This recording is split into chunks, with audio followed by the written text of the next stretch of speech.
ಈಗ ಕರುನಾಡಿನಲ್ಲಿ ಮತ್ತೆ ಕಾವೇರಿ ಇರುವಂತದ್ದು ಕಾವೇರಿಯ ಕಿಚ್ಚು. ತಮಿಳುನಾಡಿಗೆ ನೀರನ್ನ ಬಿಡಬೇಕು 12 ಟಿಎಂಸಿ ಪ್ರತಿನಿತ್ಯದಂತೆ ಅಂತ ಈಗ ಆದೇಶ ಬಂದಿರುವಂತದ್ದು. ಸಿಡಬ್ಲ್ಯೂಆರ್ಸಿ ಈ ಶಿಫಾರಸು ಈಗ 12,000 ಕ್ಯೂಸೆಕ್ ನೀರನ್ನ ಬಿಡೋಕೆ ಸೂಚನೆ ನೀಡಿರುವಂತದ್ದು.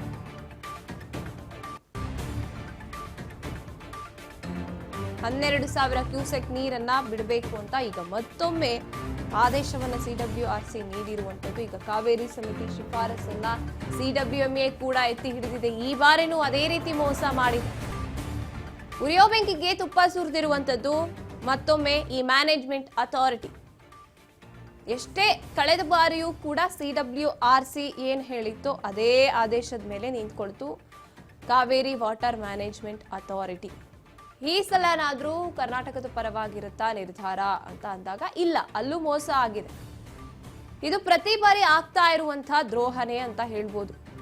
ಕರ್ನಾಟಕ ಮತ್ತೆ ತಮಿಳುನಾಡಿನ ಮಧ್ಯೆ ಕಾವೇರಿ ವಿವಾದ ಅಂತ ಬಂದಾಗ ಅಲ್ಲಿ ಗೆಲ್ಲೋದು ಆಲ್ಮೋಸ್ಟ್ ಕಾವೇರಿ ವಿಚಾರದಲ್ಲಿ ತಮಿಳುನಾಡೇ ಆಗಿರುತ್ತೆ. ಈ ಬಾರಿಯೂ ಅದೇ ಆಗಿರುವಂಥದ್ದು. ಅದೇನು ಸರಿಯಾಗಿ ವಾದ ವಿವಾದವನ್ನ ಮಾಡ್ತಾರ ನಮ್ಮ ಕರ್ನಾಟಕದಿಂದ ಅಲ್ಲಿಗೆ ಅಧಿಕಾರಿಗಳು ಹೋಗಿರ್ತಾರೆ. ವಾಟರ್ ಮ್ಯಾನೇಜ್ಮೆಂಟ್ ಅಥಾರಿಟಿಯ ಮೀಟಿಂಗ್ಸ್ ಸಭೆ ಅಂತ ಬಂದಾಗ ನಮ್ಮಲ್ಲೇ ಕುಡಿಯೋಕೆ ನೀರಿಲ್ಲದೆ ಪರದಾಡ್ತಾ ಇರುವಂಥದ್ದು. ಕೇವಲ 30 ಟಿಎಂಸಿ ಇರುವಂಥದ್ದು ಈಗ KRS ನೀರು. ಇನ್ನು ಕಬಿನಿ ನೀರು KRS ನೀರು ಎರಡನ್ನೂ ಬಿಟ್ಟುಬಿಡಿ. ನಮಗೆ ಜೂನ್ ಜುಲೈ ಇದು ಏನು ಬಾಕಿ ಉಳಿಸ್ಕೊಂಡಿದ್ದೀರಾ? ಈ ಬಾರಿ ಕಳೆದ 15 ದಿನಗಳಲ್ಲಿ ಏನು ಅವ್ರು ಕೇಳಿದಂತೆ 4 ಟಿಎಂಸಿ ಅನ್ನುವಂತೆ, ಅಂದ್ರೆ ಒಂದು ದಿನಕ್ಕೆ 1,300 ಕ್ಯೂಸೆಕ್ ನೀರನ್ನ ಬಿಟ್ಟಿದ್ದು ಆಯ್ತು. ಅದಕ್ಕಿಂತ ಹೆಚ್ಚಾಗೆ ಬಿಟ್ಕೊಟ್ಟಿದ್ದು ಆಯ್ತು. ಮತ್ತೊಮ್ಮೆ ಖ್ಯಾತಿ ತೆಗೆದಾಗ ಅದನ್ನು ಈಗ ಸಿಡಬ್ಲ್ಯೂಎಂಎ ನೆರವೇರಿಸ್ಕೊಟ್ಬಿಡಿ ಅವರ ಒಂದು ಬಯಕೆಯನ್ನ ಅಂತ ಹೇಳ್ತಾ ಇರುವಂತದ್ದು. ಇವತ್ತು ಇದೇ ವಿಚಾರವಾಗಿ ಸಿಎಂ ಸಭೆಯನ್ನ ಕೂಡ ನಡೆಸ್ತಾರೆ.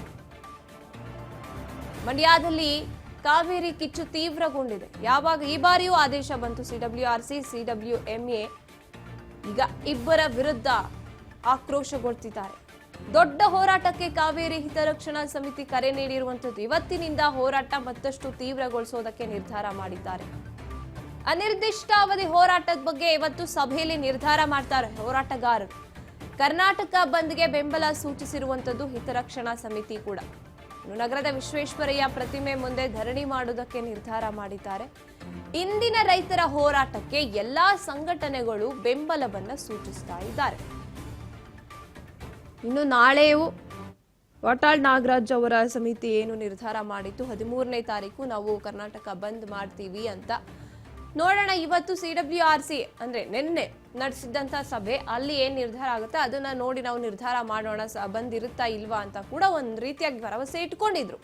ಆದ್ರೆ ಅಲ್ಲೂ ನಂಬಿಕೆ ಹುಸಿ ಆಯ್ತು, ಕರ್ನಾಟಕದ ಜನತೆಯ ನಂಬಿಕೆ ಹುಸಿ ಆಯ್ತು. ಹಾಗಾಗಿ 13ನೇ ತಾರೀಕು ನಾವು ಯಾವ ರೀತಿಯಲ್ಲಿ ನಾವು ಕರ್ನಾಟಕ ಬಂದ್ ಮಾಡೋದಕ್ಕೆ ನಿರ್ಧಾರ ಮಾಡ್ಕೊಂಡಿದ್ವೋ ಅದನ್ನು ಮಾಡೇ ತೀರೋಣ, ಆಗ್ಲೇ ಪಾಠ ಕಲಿಯುವಂಥದ್ದು ಅಂತ ನಿರ್ಧಾರ ಮಾಡ್ಕೊಂಡಿದ್ದಾರೆ.